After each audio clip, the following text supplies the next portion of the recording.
Kata Mahfud MD, Undang-Undang TNI yang kontroversial itu tidak berpotensi bikin Indonesia balik ke era Orde Baru. Apa iya? Video soal pandangan mantan Menteri Koordinator dan Politik tentang Undang-Undang TNI ini disampaikan akun TikTok @pelintasjalan pada 22 Maret yang lalu. Mahfud mengaku sudah baca isinya dan menurutnya sama sekali nggak ada indikasi duifungsi TNI.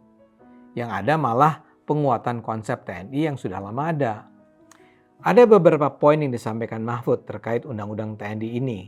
Seperti misalnya, posisi Panglima TNI kini berada di bawah langsung Presiden. Serta juga Menteri Pertahanan adalah pemegang kewenangan strategi dan penyediaan alutsista yang bersifat administratif dan logistik. Menurut Mahfud, itu sudah berlangsung sejak lama dan justru bisa memperkuat aspek profesionalisme TNI. Mahfud juga menyoroti pasal 47 di mana TNI bisa bekerja di 15 lembaga pemerintahan. Sebenarnya peraturan ini sudah ada sejak lama, tapi memang tercantumnya di undang-undang lain. Mahfud juga menyampaikan undang-undang yang baru tidak memberi kewenangan lebih ke TNI di ranah sipil, seperti dalam bidang politik, hukum, atau pemerintahan sipil lainnya. TNI tetap berada dalam ranah pertahanan negara dan tidak diberikan peran tambahan yang bisa mengarah pada fungsi sosial politik seperti di era Orde Baru. Tapi memang Mahfud juga mengkritik proses pengesahan revisi Undang-Undang TNI yang terkesan diburu-buru dan kurang melibatkan partisipasi publik. Mahfud menegaskan pentingnya transparansi dan keterbukaan dalam proses legislasi. Ini sangat penting untuk menjaga kepercayaan masyarakat terhadap pemerintah dan lembaga legislatif.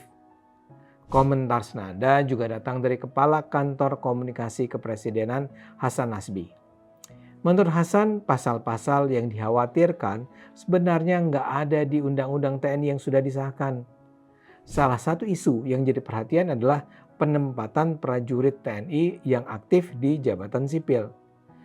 Hasan bilang, Pasal 47 Undang-Undang TNI yang baru mengatur penambahan beberapa kementerian dan lembaga yang dapat diisi oleh prajurit aktif. Seperti Jaksa Agung Muda Pidana Militer di Kejaksaan Agung, Badan Keamanan Laut, dan Dewan Pertahanan Nasional. Ia menekankan bahwa posisi-posisi tersebut memang memerlukan keahlian khusus yang dimiliki oleh anggota TNI. Tapi di sisi lain, ia tetap membuka ruang bagi masyarakat untuk memberikan masukan dan melakukan pengawasan terhadap implementasi undang-undang tersebut. Undang-Undang Nomor 34 Tahun 2004 tentang TNI sebenarnya sudah berlaku sejak 2004 dan undang-undang yang sekarang adalah revisinya. Memang ada beberapa perubahan seperti pengisian jabatan sipil di Undang-Undang tahun 2004 itu cuma dikasih 10 jabatan. Yang Undang-Undang 2025 bertambah jadi 16. Atau juga batas usia sebelumnya dari usia pensiun itu 58 tahun, sekarang jadi 60 hingga 63 tahun. Revisi Undang-Undang TNI bukan sesuatu yang tabu, tapi harus dilakukan dengan prinsip kehati-hatian. Jika alasannya untuk memperkuat peran TNI dalam pertahanan, itu masuk akal. Tapi jika membuat peluang kembali ke militerisme dalam pemerintahan, ini harus dicegah. Kuncinya adalah keseimbangan. Bagaimana TNI bisa lebih efektif tanpa mengancam demokrasi. Revisi ini harus memperkuat pertahanan nasional tanpa melemahkan supremasi sipil dan demokrasi. Semua pihak harus mengawal agar tidak terjadi penyimpangan. Anda sendiri bagaimana? Setuju sama Undang-Undang TNI atau kontra?